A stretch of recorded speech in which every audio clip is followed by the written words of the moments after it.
Hi பசங்களா, 12th ஸ்டாண்டர்டுக்கு நம்ம வந்தாச்சு.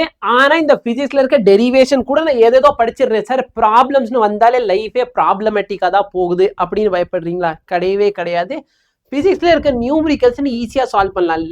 இது வந்து 1 மார்க் நியூமரிக்கலா இருக்கலாம், இல்ல 2 மார்க்ல கேட்கக்கூடிய numerical, 3 mark numerical, even 5 mark நியூமரிக்கலா கூட இருக்கலாம். சரியா? ஈஸியா ஒன்னால சால்வ் பண்ண முடியும். ஃபார் எக்ஸாம்பிள் இதான் சார் ஒரு கொஸ்டின்ல என்ன சொல்றாங்க? த ரெசிஸ்டன்ஸ் ஆஃப் wire வந்து 20 ohm. What will be the new resistance if it is stretched uniformly 8 times its original resistance? So 1 மார்க்ல பொறுத்தவரை நம்ம ஸ்டெப்ஸ் எல்லாம் தேவையில்லை. ஸோ இந்த மாதிரி ஒரு கொஸ்டினை 1 மார்க்ல ஃப்ரேம் பண்றாங்க அப்படின்னா சிம்பிளா நீங்க என்ன பண்ணலாம்னா, என் புது ரெசிஸ்டன்ஸோட வேல்யூ பார்த்தீங்கன்னா n ஸ்கொயர் டைம்ஸ் பழைய ரெசிஸ்டன்ஸா இருக்கும். என்னோட வேல்யூ என்ன சார்? எவ்வளோ மடங்கு? 8 மடங்கு. அப்ப 8 ஸ்கொயர் இன்டூ ஆரோட வேல்யூ என்ன? 20.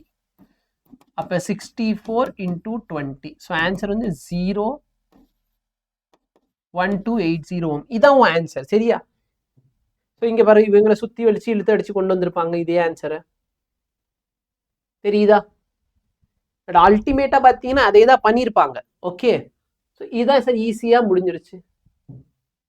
நெக்ஸ்ட் இந்த கொஸ்டின் பார். ரெசிஸ்டன்ஸ் பேரலல்ல கனெக்ட் பண்ணா, ரெசிஸ்டன்ஸ் பேரலல்ல இருந்தா நம்ம ஜென்ரலா யூஸ் பண்ற ஃபார்முலா என்ன? 1/R is equal to 1/R1 plus 1/R2. Suppose ரெண்டு ரெசிஸ்டன்ஸ் இருந்துச்சுன்னா சிம்பிளா நீ என்ன பண்ணிக்கோனா, இதுக்கு ரெசிப்ரோக்கல் எடுத்து சிம்பிளிஃபை பண்ணா R ஈக்குவலண்டோட value R1 R2 by R1 plus R2. இதே ரெசிஸ்டன்ஸோட ஈக்குவலா இருந்தா அப்ப என்ன சார் பண்றது? R1 R2 ஈக்குவல்னு வச்சுக்கோ. அப்ப R into R R square ஆயிடுச்சு. R plus R 2R. அப்ப ரெண்டு ரெசிஸ்டன்ஸ் ஈக்குவலா இருந்தா அதோட ஈக்குவலன்ட் வேல்யூ என்ன கிடைக்கும்? அந்த ரெசிஸ்டன்ஸோட வேல்யூ 2ஆல டிவைட் பண்ணிக்கோ. சார் 3 ஈக்குவலா இருந்தா 3ஆல டிவைட் பண்ணு. சார் 4 ஈக்குவல் ரெசிஸ்டன்ஸ் இருந்தா 4ஆல டிவைட் பண்ணிக்கோ. சிம்பிள். அப்ப நல்லா பாரு, இது 2 இது 2. அப்ப இதோட ஈக்குவலன்ட் என்ன சார்? 2 2ஆல டிவைட் பண்ணிக்கோ. அப்ப ஆன்சர் 1. 4 இருக்கு. அப்ப இதோட ஈக்குவலன்ட் என்ன? 4 2ஆல டிவைட் பண்ணி, ரெண்டு ரெசிஸ்டன்ஸ் தானே இருக்கு. அப்ப 4/2. அப்ப 2 சார். 6 அப்ப 6 2ஆல டிவைட் பண்ணிக்கோ. அதாவது பாதி வரும்டா.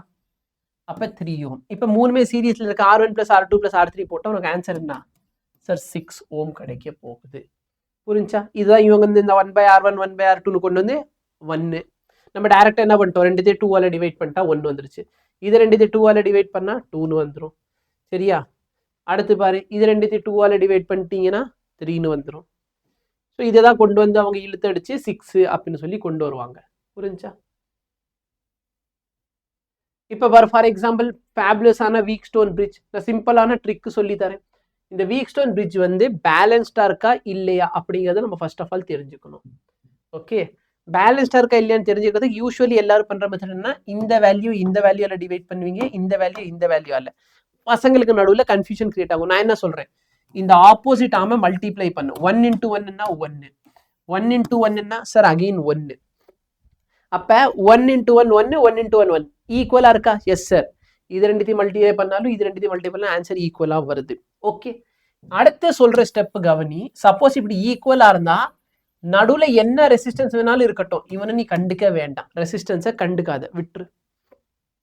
அப்ப மேல இருக்க ரெண்டு ரெசிஸ்டன்ஸ் வந்து சீரிஸ்ல இருக்குது, கீழே இருக்க ரெண்டு ரெசிஸ்டன்ஸ் சீரிஸ்ல இருக்கு. இப்ப மேல இருக்க ரெண்டு ரெசிஸ்டன்ஸோட சீரிஸோட ஈக்குவல் 1 + 1 என்ன? 2 ஆச்சு. கீழே என்ன? 1 + 1 2. ஸோ இதுதான் உன் ஆன்சர். 2 எப்படி இருக்கு? பேரலா இருக்கு. அப்ப இதோட ஈக்குவலன்ட் என்ன சார்? 1 கிடைக்கும். இதுக்கு சிம்பிள் மெத்தட் என்னன்னா, நல்லா சொல்றேன், ஞாபகம் வச்சுக்கோ. எந்த கொஸ்டின் வந்தாலும் சரி வீக் ஸ்டோன் பிரிட்ஜ்ல டைரக்டா சொல்லலாம்.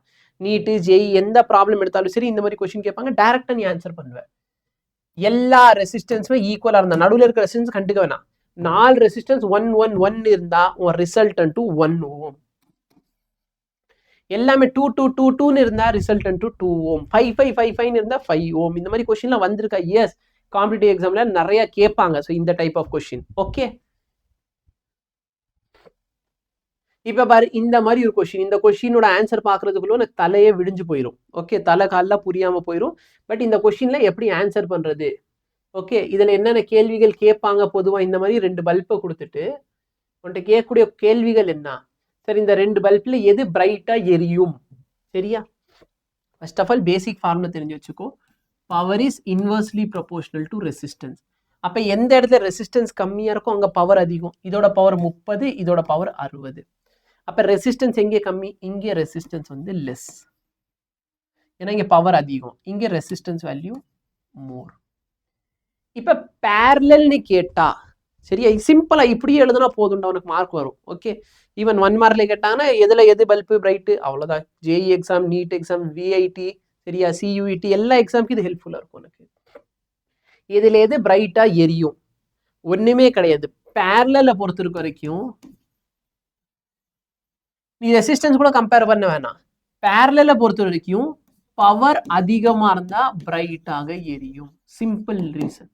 பவர் அதிகமாக இருந்தால் பிரைட்டாக எரியும். இன் டர்ம்ஸ் ஆஃப் ரெசிஸ்டன்ஸ் சொல்லணும்னா ரெசிஸ்டன்ஸ் கம்மியாக இருந்தால் பிரைட்டாக எரியும்.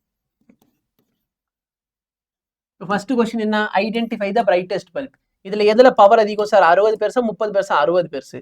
அப்போ இந்த 60 வாட் பல்ப் தான் பிரைட்டாக எரிய போகுது. ஸோ இந்த 60 வாட் பல்ப் தான் பிரைட்டாக எரியும். இதில் எதோட ரெசிஸ்டன்ஸ் அதிகம்? எங்கே பவர் கம்மியாக இருக்கும் அங்கே ரெசிஸ்டன்ஸ் அதிகம். ஸோ 30 வாட்டோட ரெசிஸ்டன்ஸ் தான் அதிகம். மூணாவது, சப்போஸ் நான் ரெண்டு சீரீஸில் கனெக்ட் பண்ணா ரொம்ப சிம்பிள். சீரீஸில் கேட்டாங்கன்னா பவர் கம்மியாக இருந்தால் பிரைட்னஸ் அதிகமாக இருக்கும். இல்லை அப்படின்னா ரெசிஸ்டன்ஸ் அதிகமாக இருந்தால் பிரைட்டாக இருக்கும். ஸோ நீ even in terms of resistance வச்சு பார்க்கலாம், இல்லைன்னா பவர் வச்சு பாரு. பவர் கம்மியாக இருக்கும், இங்கே பவர் கம்மி, இல்லை ரெசிஸ்டன்ஸ் அதிகம். ஸோ இதுக்கு ஆன்சர் 30 வாட். இதை தான் போட்டு நீ தலைகீழ அடிச்சு வச்சு சரியா ஸ்டெப்பாக போட்டு கொண்டு வருவாங்க. ஸோ நல்லா பாரு, 60 வாட் பல்ப் வந்து அதிகமாக இருக்கும். ஸோ 60 வாட் பல்ப் வந்து பிரைட்டாக எரியும். செகண்ட் கொஸ்டினோட ஆன்சர் என்ன? ஸோ நான் வந்து power is inversely proportional resistance சொன்னேன், இவங்க resistance is inversely proportional to power. So 30 watt பல்புக்கு தான் ரெசிஸ்டன்ஸ் அதிகம். மூணாவது கேஸில் பார்த்தோன்னா 30 watt bulb, so 30 watt bulb தான் பிரைட்டாக எரியும். சிம்பிள். பட் நம்ம எப்படி ஈஸியாக சால்வ் பண்ணிட்டோம் பார்த்தியா? அந்த மாதிரி உனக்கு நிறைய ட்ரிக்ஸ் தெரிஞ்சால் போதும், நீ எல்லா கொஸ்டின் சால்வ் பண்ண முடியும். ஃபார் எக்ஸாம்பிள் பேரலல் இந்த காம்பினேஷன், ஈவன் நீ ஜேஇ நீட் எக்ஸாம் ப்ராப்ளம் எடுத்து பார்த்தோன்னா நிறைய பேருக்கு இந்த மாதிரி சர்க்யூட் அனாலிசிஸ் பண்ணுறதே புரியாது. சிம்பிள் பாரு, பேரலல்ல 5 வோல்ட் 5 வோல்ட் 5 எல்லாமே 5 இருந்தால் இதோட ஈக்குவலன்ட் வேல்யூ 5 தான் வரும். இது உட்காந்து நிறைய பேர் என்ன பண்ணுவாங்கன்னா இந்த E1 by R1, so 5 divide by 0.5 plus 5 divide by 0.5 plus 5 divide by 0.5 plus 5 divide by 0.5 whole divide by 1 by 0.5 plus 1 by 0.5 plus 1 by 0.5 plus 1 by 0.5 இதை போட்டு இழுத்தடிச்சு டிவிஷன் மல்டிவிஷன் பண்ண தெரியாமல் கஷ்டப்பட்டு வருவாங்க. எப்பெல்லாம் இந்த பேட்டரியோட இஎம்எஃப் சேமாக இருக்கும், இஎம்எஃப் ஈக்குவலன்ட் வேல்யூ என்ன வரும்? 5 தான் வரும். சிம்பிளாக நீ சால்வ் பண்ணி போய்கிட்டே இருக்கலாம். இது மாதிரி ஏகப்பட்ட ட்ரிக்ஸ் வச்சு நீங்கள் கொஸ்டின்ஸ் எல்லாம் சால்வ் பண்ண முடியும். சரியா, ப்ராப்பராக தெரிஞ்சுக்கிட்டீங்கன்னா இந்த மாதிரி ஏகப்பட்ட கொஸ்டின் நீ சால்வ் பண்ணலாம். இதுக்காக வந்த ஒரு பேட்ச் தான் பார்த்தீங்கன்னா அமரன் பேட்ச். இந்த அமரன் பேட்ச் பார்த்தீங்கன்னா கிளாஸ் 12க்கான ஒரு பேட்ச். சரிங்களா, 12th பப்ளிக் எக்ஸாம் எழுத போகிற பசங்களுக்கான ஒரு பேட்சாக இருக்கும். ஃபீச்சர்ஸ் பார்த்தீங்கன்னா லைவ் மார்க் ஃபோக்கஸ்டு கிளாஸ். ஏன்னா நம்மளுக்கு போர்டு எக்ஸாமில் மார்க் ரொம்ப முக்கியம். அப்போ மார்க் ரொம்ப இம்பார்ட்டண்ட்டாக தேவைன்னா லைவ்ல நம்மளுக்கு என்ன தெரியணும், மார்க் எப்படி நம்ம வாங்குறது. எக்ஸாம் பேஸ்டு ப்ரிப்ரேஷன், உனக்கு மிட் டர்ம் ஆகலாம், quarterly, half yearly, revision, public எல்லா எக்ஸாமுக்கு தேவையான ப்ரிப்ரேஷன் நாங்கள் கொடுப்போம். அல்ட்ரா ஸ்மார்ட் கொஸ்டின் பேங்க், இதில் டாப் இம்பார்ட்டன்ட் கொஸ்டின்ஸ் எல்லாத்தையும் கொடுத்துருவேன். Solution to all book back exercise, ஒரு லெசன் முடியுதுன்னா இந்த லெசனுக்கான புக் பேக் எக்ஸசைஸ் எல்லாத்தையும் நான் கொடுத்துருவேன். கைடே உனக்கு தேவைப்படாது, எல்லாமே இதிலே வந்துடும். ஆன்சர் ரைட்டிங், எப்படி சார் நான் கொஸ்டினோட ஆன்சர் எழுதுறது? ஏன்னா ஒரு சில டைம் பசங்க படிச்சிருப்பாங்க, பட் எப்படி எழுதணும் எப்படி ப்ரெசென்ட் பண்ணணும் தெரியாது, அதையும் சொல்லி கொடுத்துருவேன். டெஸ்ட் எல்லாம் கண்டக்ட் பண்ணுவோம், டெஸ்ட்டை பசங்களோட சேர்ந்து அனலைஸ் பண்ணுவோம். சரியா, mistake analysis and score improvement. So என்னென்ன தப்பு பண்ணுறீங்க அதெல்லாம் அனலைஸ் பண்ணி ஸ்கோர் எப்படி இம்ப்ரூவ் பண்ணலாம். ஸ்மார்ட் ரிவிஷன் சிஸ்டம், எப்படி நீங்கள் ஸ்மார்ட்டாக ரிவைஸ் பண்ணணும், எல்லாத்தையும் படிக்கணுமா தேவையில்லை, இந்த மாதிரி ஏகப்பட்ட விஷயங்கள் சொல்லி தருவோம். ஒரு கிளாஸ் ஒரு நாளைக்கு 2 கிளாஸ் 3 கிளாஸ் நடக்குது, அந்த கிளாஸை கவனிச்சிங்கன்னா ஷுவர் ஷார்ட்டாக 10 மார்க்குக்கான கண்டென்ட் உனக்கு கிடைக்கும். ஓகே, ஸோ அதில் ஒரு 10 மார்க்குக்கு தேவையான கொஸ்டினாவது நடத்திடுவோம். ஒரு 5 மார்க்காக இருக்கலாம், 2 மார்க்காக இருக்கலாம், 3 மார்க்காக இருக்கலாம், எனி திங். ஸோ ஒரு 3 கிளாஸ் நடக்குதுன்னா சேர்ந்து 10 மார்க் ஆச்சு படிச்சுட்டு போவீங்க. ஸ்ட்ராட்டஜி அண்ட் ப்ரிடிக்ஷன், ஸோ என்னென்ன ஸ்ட்ராட்டஜி இருக்கும். சரியா, ஏன்னா நிறைய பேர் வந்து ஹார்ட் ஒர்க் மட்டுமே பண்ணிக்கிட்டு இருப்பீங்க, ஸ்மார்ட் ஒர்க் பண்ண மாட்டீங்க. ஸோ நான் வந்து உனக்கான ஒரு சில ஹார்ட் ஒர்க் பண்ணிட்டு வந்துடுவோம். ஸோ நீங்கள் என்ன பண்ணால் போதும், ஸ்மார்ட் ஒர்க் பண்ணால் போதும். இந்த யூனிட்ல ஒரு 10 கொஸ்டின் படித்தா போதும்னா அந்த 10 கொஸ்டின் மட்டும் படிங்க போதும். வீக்கெண்ட் சாட்டர்டே உங்களுக்கு டெடிகேட்டடான டவுட் செஷன்ஸ் எல்லாம் இருக்கும், அதை நீங்கள் பார்த்துக்கோங்க. சொல்கிறது புரியுதா? ஸோ இதுதான் நம்ம பிடபிள்யூட ஆஃபரிங். இந்த பேட்சோட ரேட் நான் சொல்கிறேன், ஒரு வருஷத்துக்கான பேட்சோட ரேட் வெறும் 999 ரூபா. கீழே இருக்க தமிழ் 500 கோடை மிஸ் பண்ணிடாத. இந்த பேட்சை இன்னைக்கு என்ரோல் பண்ணிக்கோ. 1 இயர், சரியா? இது மாதிரி ஏகப்பட்ட ட்ரிக்ஸில் நான் கொஷின்ஸை சால்வ் பண்ண சொல்லி கொடுத்துக்கிட்டு இருப்பேன். நீங்கள் எல்லாமே கவனித்து கெத்து காட்டலாம். உங்கள் பப்ளிக் எக்ஸாமில் உங்கள் டீச்சர்ஸ் போய் சொல்லி கொடுங்க. டீச்சர்ஸ் போய் எப்படா உனக்கு இவ்வளோ தெரியுது, எங்கெல்லாம் தான் கற்றுக்கிட்ட, அப்படிலாம் உங்கள் டீச்சர்ஸ் வந்து ஆச்சரியமாக கேட்பாங்க. ஓகே, இல்லைனா டீச்சர்ஸ் வந்து அங்கே கஷ்டப்பட்டு போர்டில் சால்வ் பண்ணுறப்ப நீ என்ன பண்ணுவ, இப்படி ட்ரிக் வச்சு கொஸ்டின் டங்குன்னு சால்வ் பண்ணிடுவோம். பசங்க எவ்வளோ, சரியா? இதே மாதிரி லைஃப்லேயும் நம்ம கெத்து காட்டலாம். அதுக்கான ஒரு பேட்ச் தான் அமரன் பேட்ச். இன்னைக்கு என்ரோல் பண்ணிக்கோங்க. கிளாஸ் ஸ்டார்ட் ஆயிடுச்சு. தயவுசெய்து சீக்கிரமாக என்ரோல் பண்ணுங்கள். மிட் டேர்ம்லேயே உனக்கு இம்ப்ரூவ்மெண்ட் தெரியும். தேங்க்யூ.